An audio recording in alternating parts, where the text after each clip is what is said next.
in 2 Timothy 2, and we were looking at this last section, verses about 22, 23 through, actually 22 through 26, I guess is what we were looking at. These several personal instructions to Timothy from Paul. And we notice there, of course, and this is common in Paul's writings, but certainly throughout the Scriptures, whenever God, the Holy Spirit, tells us to think a certain way, or not think a certain way, or not do certain things, then He will turn around and say, okay, eliminate these thoughts, eliminate these activities from your life. But that's not, Christianity is not just a negative proposition. It's not just a negative religion. What do I not do? What do I not follow? It is a religion of positive injunctions as well. So it's not just enough to clear my mind of certain things. I've got to fill it with good things, or else, more than likely, what will happen? I mean, it's not going to be empty, so I'm going to need to fill it with something. And if I don't fill it with good things, then the evil things are more than likely going to come back, kind of like that demon that left and came back with 7 more worse than himself. And then, it's not enough just to say, well, I don't do this, I don't do that, I don't do this. But then, what do I do positively for the cause of Christ? And so that's what we see here. And several instructions that we've already looked at. And we kind of left off with him talking about verse 24, the servant of the Lord must not quarrel, but be gentle, able to teach, patient, in humility, correcting those who are in opposition, those who oppose themselves. And so it's not about, and I think this was kind of the last thing that we mentioned, it's not about necessarily winning an argument, proving somebody that I'm right and you're wrong. But the goal, of course, is to what? Yeah, teach the truth and save souls. It's about saving souls. So, sometimes if we look at it as we're just winning an argument or proving somebody wrong and me right, then sometimes that can come forth or come through in our attitude, which makes it a little more difficult maybe to save souls if people see that we don't really care about them, we just care about winning, showing them wrong and us right. But they want to see that we care about them. And we left off with this sentence here that I thought was kind of interesting. If God perhaps will grant them repentance, if He will grant them repentance. What does that mean? Grant them. I mean, I thought that people had to repent on their own. I mean, is this some form of Calvinism? God's going to grant them repentance. He's going to grant them belief. He's decided who will and who won't, that kind of thing.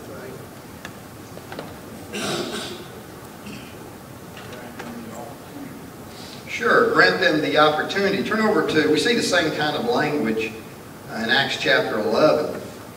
And look at the context of Acts 11. I think it helps define this phraseology.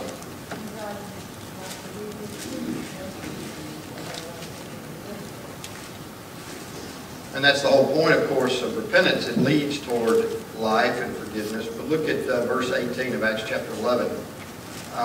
When they heard these things, they became silent and they glorified God, saying, then God has granted to the Gentiles repentance to life. Well, again, as Brother Tom mentioned an ellipsis there, He's granted them the opportunity. Well, how do I know that? Well, let's look at the context of Acts chapter 11. What's going on in Acts chapter 11?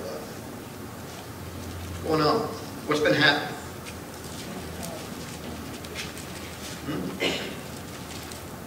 They got together, the leaders in the Jerusalem church got together to hear from Peter, because Peter had the audacity to do what? Preach the gospel to Gentiles. And so Peter's just rehearsing his story. Well, what was his story or his account? What happened in that case? I mean, notice the angel that appeared to Cornelius. Go back to chapter 10. And look what this messenger said to Cornelius He said, your prayers, verse 4, and alms have come up for a memorial before God. Now send to Joppa and send for Simon, whose surname is Peter. And going down, he will tell you what? You tell what you ought to do. In other words, he's going to preach to you. He's going to give you an opportunity to obey voluntarily of your own free will, personally decide what you want to do. And so that's what he did, right? Same with us. And so go down to verse, about chapter 10, go down to verse 22.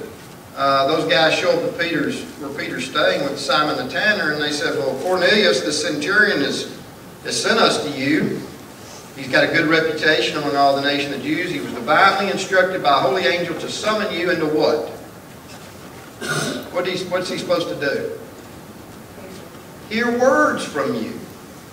Again, I mean, we got to keep, when you start reading phrases like God has granted the Gentiles repentance to life, well, how did he do that? That's what I have to figure out. How did he do that in the context? And how he did that was, he said, go get Peter. And it's always interesting, and we saw this on the road to Damascus with Christ and Saul, and we see it here. It's always interesting when God appears or an angel on his behalf appears. What about, Philip and the Ethiopian? Whenever there's some miraculous intervention and they appear, it's interesting that God or his messengers never do what? They never teach. They never tell these people what to do. All they do is put them together. Create opportunities for a human messenger to go to these people and teach them the gospel. It happens every time. And so we just have to look at the context to determine what that means. And so knowing that, and then you get over there and Peter gets there and they've all come together and he says, Cornelius tells him what happened. And he says, notice down in verse 32, send therefore to Joppa and call Simon here, whose surname is Peter. He is lodging in the house of Simon a tanner by the sea. When he comes, what's he going to do? He's going to speak to you. Well, that's what we're here for. We want to hear what you got to say. And that's what he goes on to say there. He says, I lost my spot.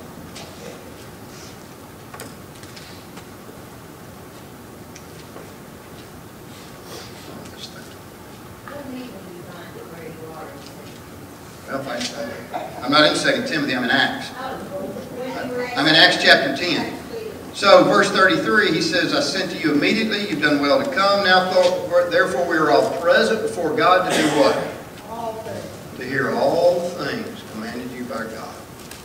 So, in the context, when God says, it says God has granted to the Gentiles repentance to life, or if I go back over here to 2 Timothy, and it says, if God perhaps will grant them repentance, it's just another way of saying that he's giving them an opportunity to hear the gospel. And they can do one of two things. They can do like those people that Paul said, seeing you have thrust the gospel away from yourselves, you judged yourselves unworthy of eternal life. Or they can say, I repent. I want to change. I want to obey. And so that's what that phrase means.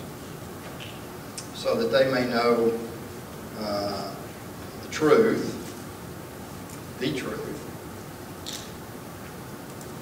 And verse 26 of 2 Timothy, chapter 2.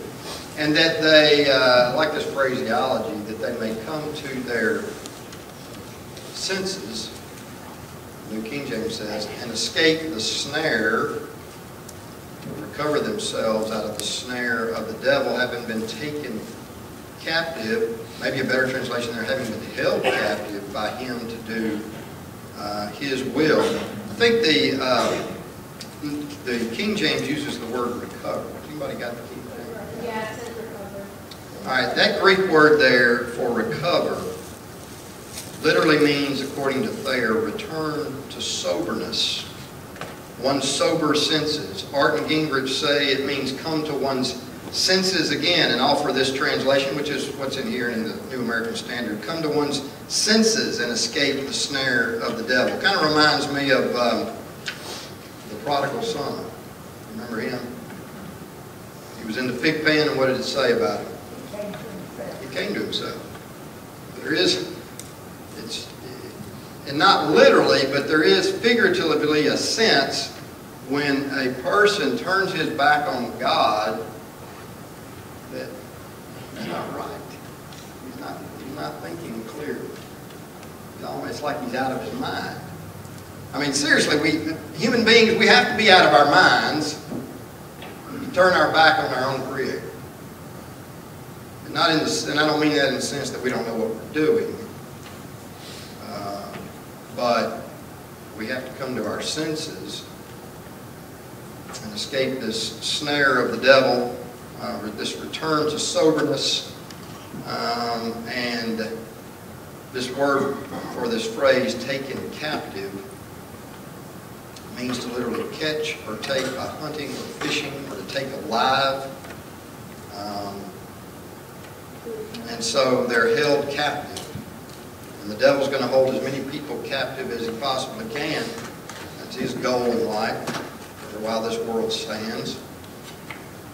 And most probably here, and there's some difference of opinion, but I believe he's talking about the devil's will here, not God's. Having been taken captive by him to do his will. Seems in the context talking about Satan's will. But keep in mind, go into James chapter 1, chapter 4, the devil can't hold you captive unless you do what? Yeah, unless you allow it. Unless you voluntarily yield to him. You know, I'm led away by my own what? My own lust, my own desires in James chapter 1. And of course, when those desires come to fruition, when they come into full bloom, bear fruit, brings forth sin. Sin, in the end, that conception brings forth death. So the devil can't hold me captive unless I'm a willing captive.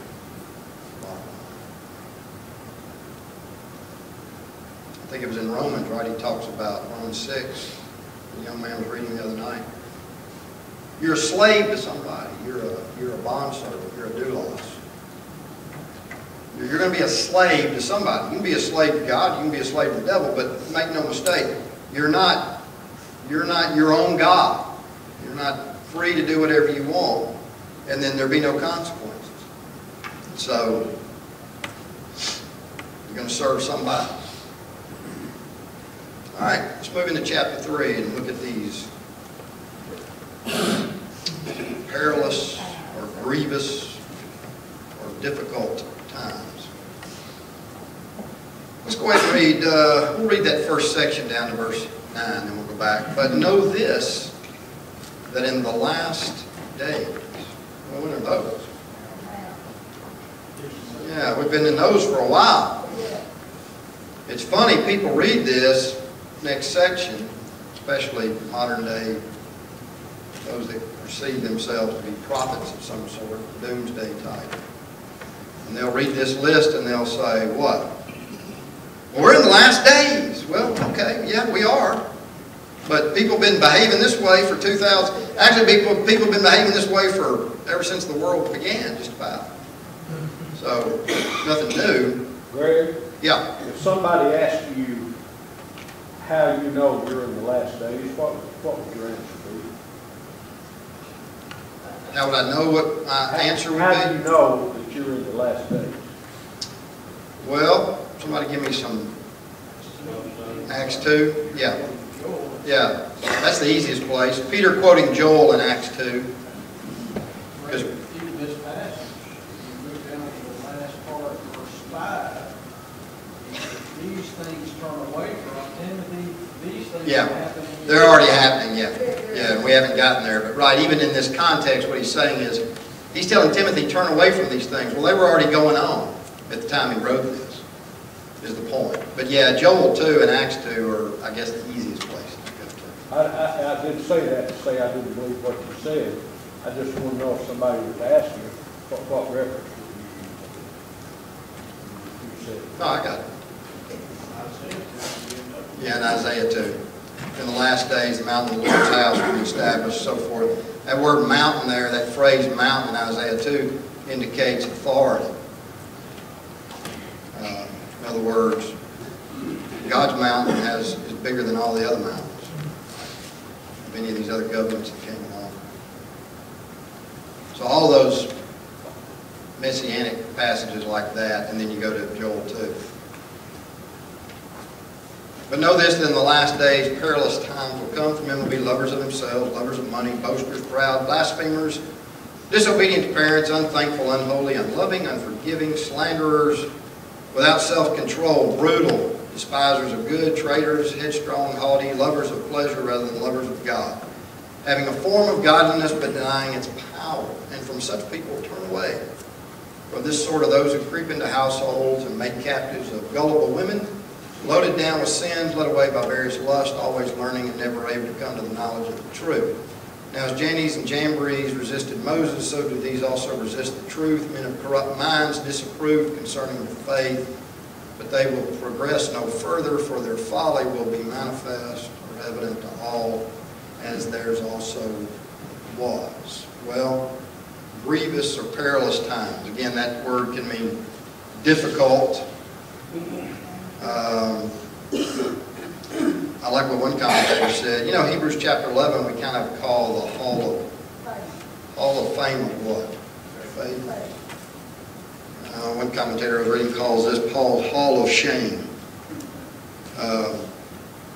Despicable conduct, the kind that God disapproves, and that for which Timothy's going to have to brace himself. I mean, this book is about encouraging Timothy and warning him about the things that he has to deal with as God's man, God's preacher. And so, again, Acts 2:17.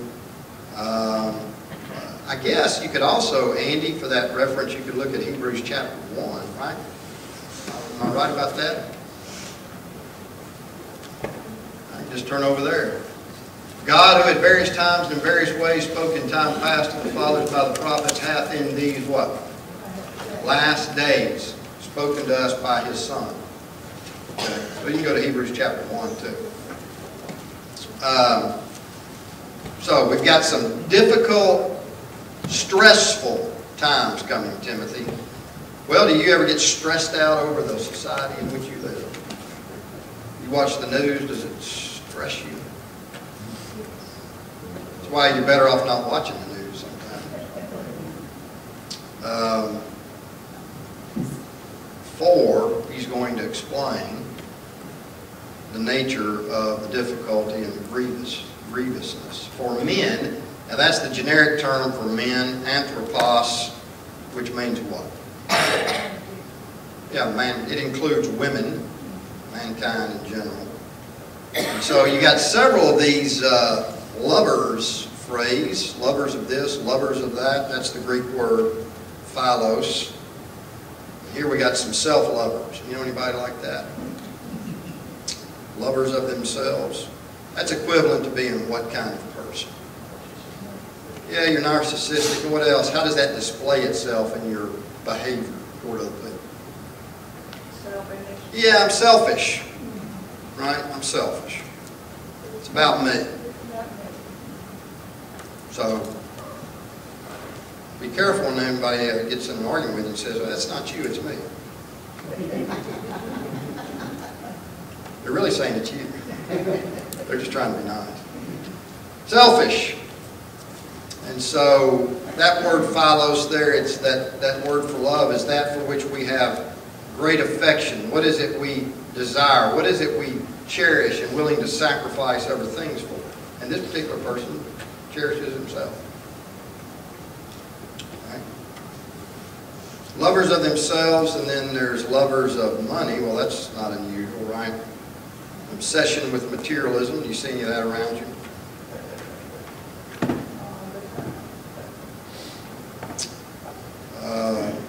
Boasters. It's another way. What's another good word for a boaster? A braggart. You know, any braggarts. I can't turn on, you can't turn on your TV and watch a sporting event without coming across a bombastic braggart. And they do it during the games.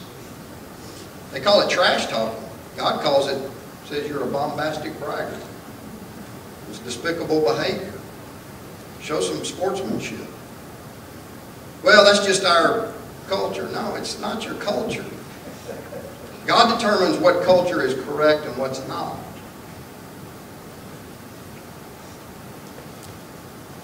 What else? Proud. You know, also we're talking about, you know, those when we start talking about those that are haughty, conceited, proud, we're looking at people also that see themselves as self-sufficient. You don't have to go around bragging necessarily outwardly to be conceited or proud. I always think about that scene from Shenandoah. Anybody seen the movie Shenandoah with Jimmy Stewart? And he sits down at the table to have prayer with his family. And he said, well, God, you know, we got out here and we worked and we planted and we did all the work, but, you know, it's kind of like, well, thanks.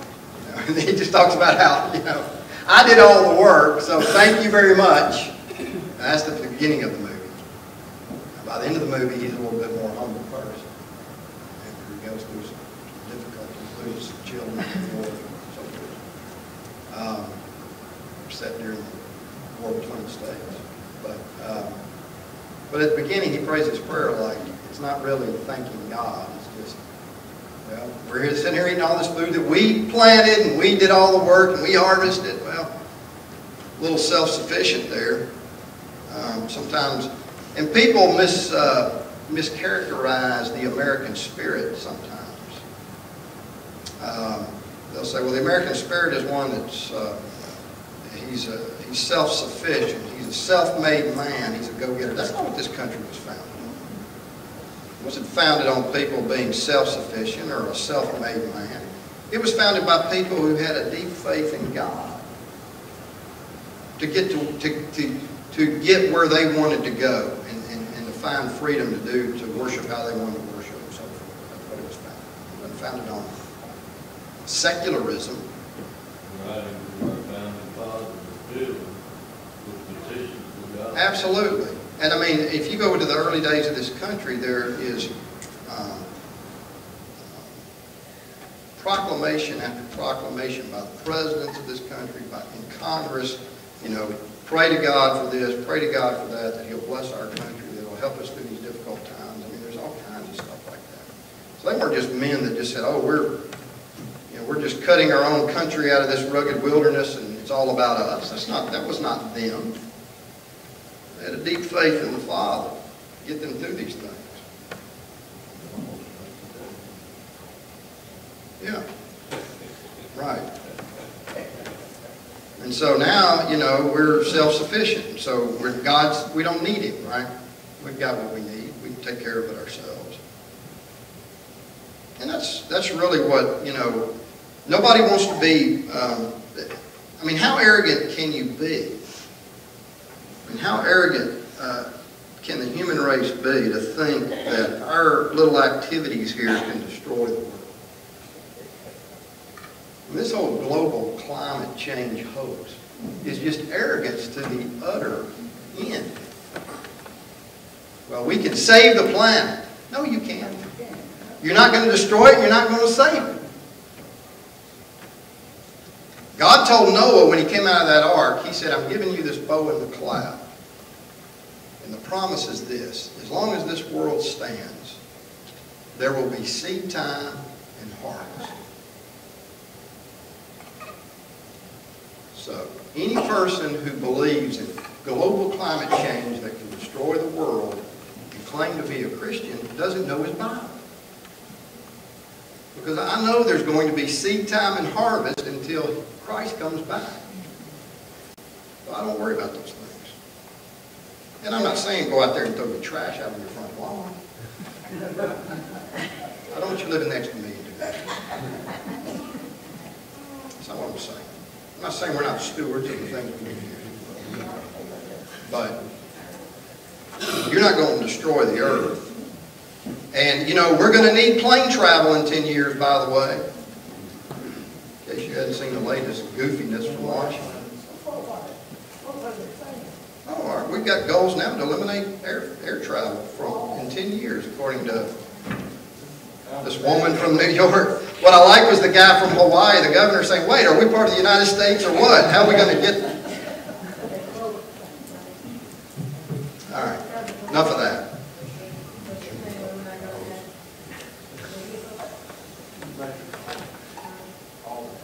What's next? Boasters, proud, blasphemers, railers, those who speak evil, slanderous, reproachful, abusive. And really this is probably more referring to men than it is to God. Sometimes we think of blasphemy, we think about blaspheming God. This is really talking about people who rail and who are abusive to other people. And we talked about that earlier in this section where Timothy was going to have to deal with that. He said, look, you've got to be gentle and patient. What he meant by that is, as a gospel preacher or any Christian, sometimes you're going to get people that are going to be, in your face, rude and abusive. And you're going to have to maybe bite your lip. You're going to have a little self-control and not return that kind of abusiveness. But there's plenty of those kinds of people out there. I would think so, yeah. Railing against, and I mean, we see that every day. No respect for authority. And we say, and that's really, and that would be related to your next phrase there, which is what? Disobedient to parents. Well, again, that's disrespect of authority, of your earliest authority. So, and that disrespect, we sometimes, when I was growing up and I read that phrase, disobedient to parents, it was always in the context of, lessons in class or from the pulpit of our own, as growing up as children, we need to respect and obey our parents. And I understand that. But frankly, disrespect to parents has gone way beyond that.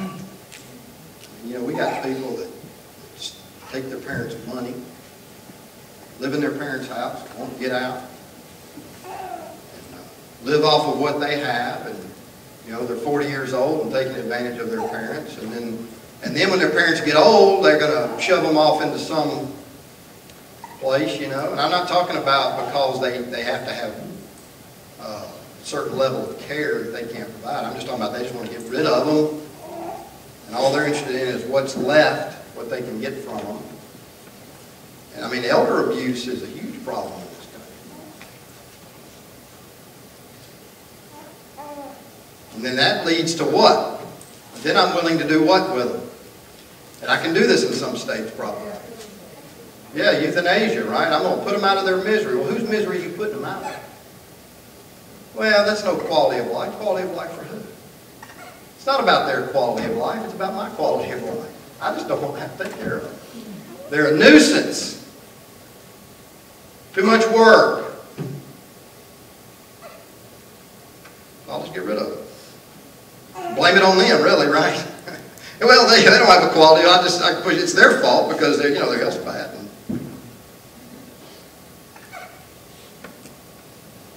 So that's also in the next phrase there, an unthankful person, an ungrateful person, someone without gratitude. And I mean that is. Man in India who's suing his parents, bringing him into this world without his consent.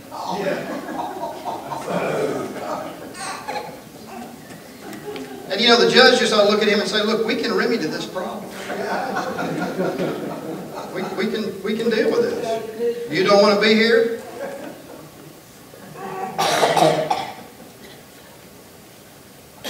When I see the word unthankful, of course, I always think about what was Jesus' definition of unthankfulness? What was his penetrating question that gets to the root of unthankfulness? He asked a question. Where are the 9? Oh, yeah, okay. Where are the 9? And You know, unthankfulness is an ugly attitude. You know, I think about people over the years in the church. It's not just in this congregation, but other places. That, you know, you've been over backwards for. They had all kinds of problems. You helped them maybe financially or not, or emotionally or whatever. And then something didn't go their way. You know, throw a temper tantrum and leave. Or even sometimes students come through the Memphis School of Preaching, get a fabulous education, don't have to pay for it, living off somebody else's money. And then,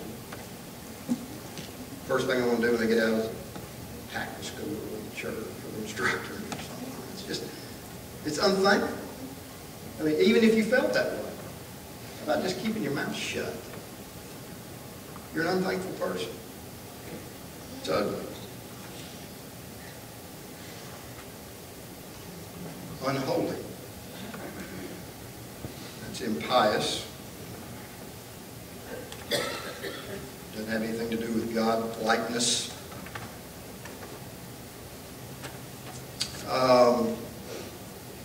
My version says unloving, but I think the American Standard says without natural affection.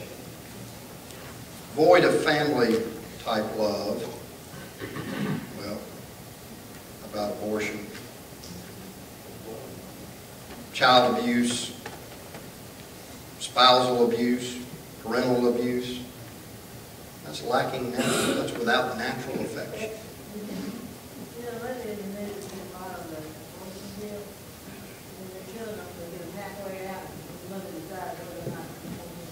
Well, yeah, now they're passing laws to, you can just, it's not abortion, I mean, technically. I mean, they're just delivering babies and then murdering them. It's all murder, but. So, but again, this has been going on for a while. It was going on then, it's going on now. Things we have to face and deal with. Unforgiving, implacable, I think. Isn't that in the King James? American Standard? That's the individual who will not be reconciled to an adversary.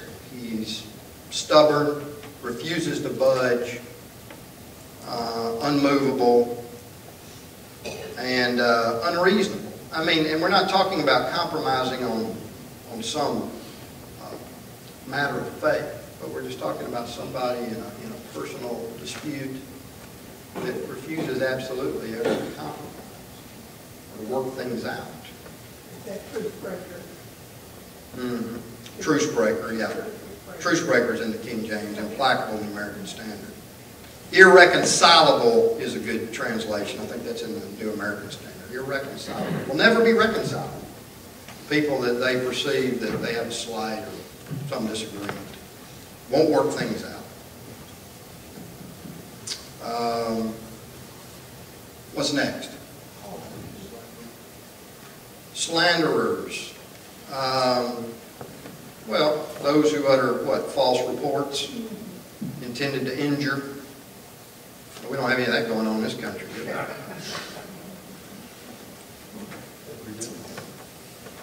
Without self-control. I think the King James says incontinent. That always sounds bad to me. Yeah. Like somebody needs diapers.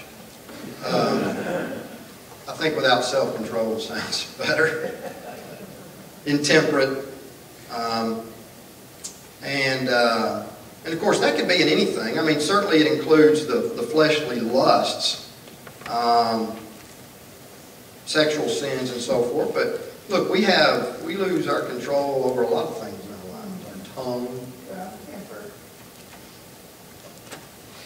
It's interesting to me, one commentator said that Greek word described those, in classical Greek the word was used of those who overeat.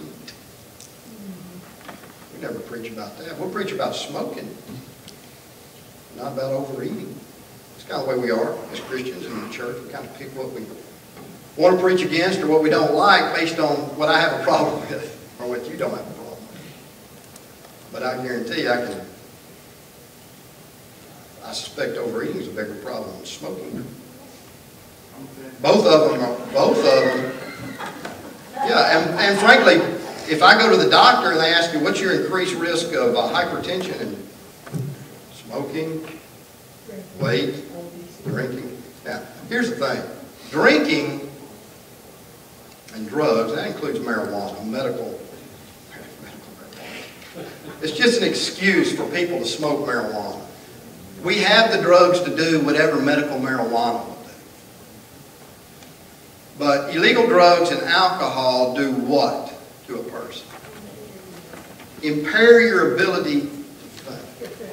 Now, smoking and overeating may be bad habits, but they don't impair my ability to drink. It's funny to me the way society picks on different things too. The secular world's the same thing. Smoking is bad, even though it doesn't impair anybody's ability to think. But legal marijuana and consuming as much beer as you can possibly drink is a good thing. I don't understand it. Somebody says, well, you think it's okay to smoke? I didn't say that, but I'm saying for some reason we want to pick on smokers, and at least they're not impairing their ability to think. That may be harming their lungs, but probably not any more than the guy that, as the medical record says, and I read them all the time, this person came into my office, he's morbidly obese, he weighs 400 pounds. That sounded kind of like a soapbox. I'll get off that. You say, well, it's about, and let's get to the bottom line. It's about example and about our influence. And we don't want to do anything that harms our influence. But I think we need to condemn things based on the proper reasoning. And I don't smoke a pipe or a cigar, although they smell good. There's even, I always liked it when baseball players chewed tobacco. I like to watch them spit in the dough. But now they can't even do that. But here's the thing. If that is going to impair my influence and my ability to win people for Christ, I shouldn't do that. Is the bottom line. Right? I don't want to do anything that's going to impair somebody's coming to Christ. But let's make sure we categorize it right, because it's a little bit different. But again, I'm just pointing out our inconsistencies, depending on what bothers me. I'll condemn this particular activity, but I won't condemn that one because maybe I have a problem with that. We all tend to do that to people, don't we?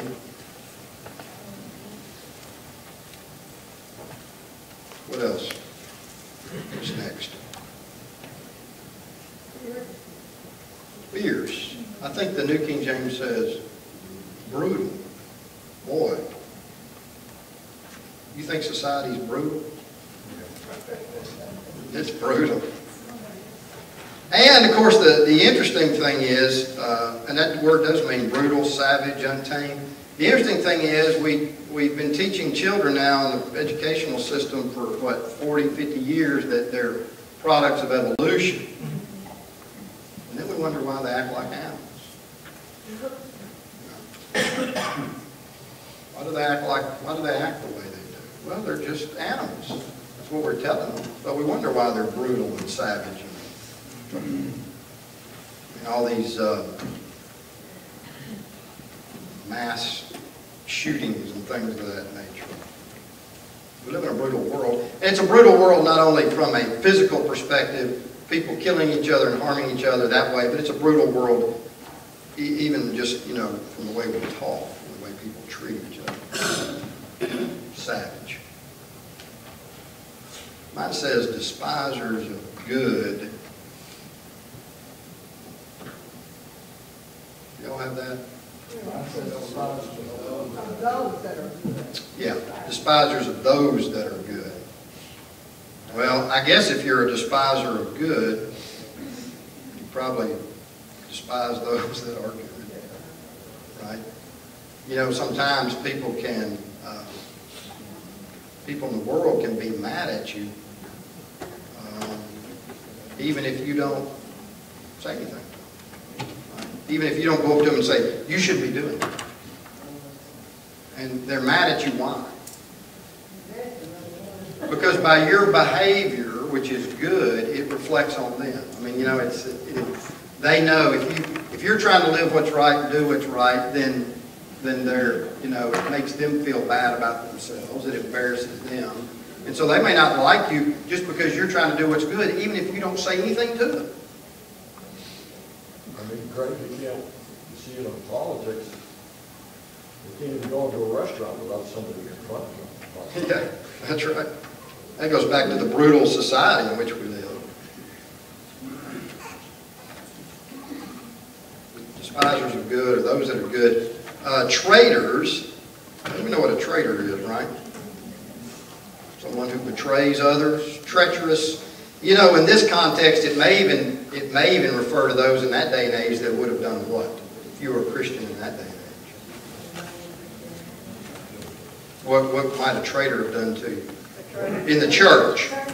Yeah, maybe turn you into the pagan authorities. You know, if they were out looking for Christians to persecute, well, in order to deflect, you know, any suspicion on you, they might say, no, it's not me, it's that guy, you know. So, that could really hit home.